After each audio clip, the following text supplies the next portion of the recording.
Welcome to Chesse Try Day. I'm gonna try Frigo Cheeseheads Colby Jack Cheese Sticks.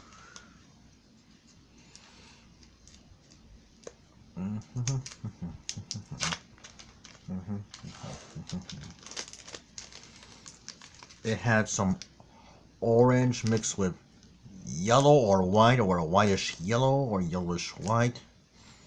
And notice that it's more square. The top of it is more square than circular. Most of these are circular, but these are square. That's what Frigo likes to do. It's smooth and silky. It's nice and firm. Smells nice. And as for taste,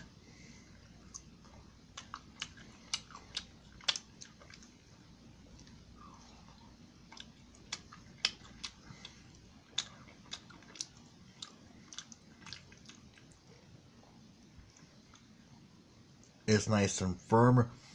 It's milky. It's smooth. It's tasty. It's all around delicious. Tastes just as good as the lean brands of cheese sticks. I give this an A+, an A+.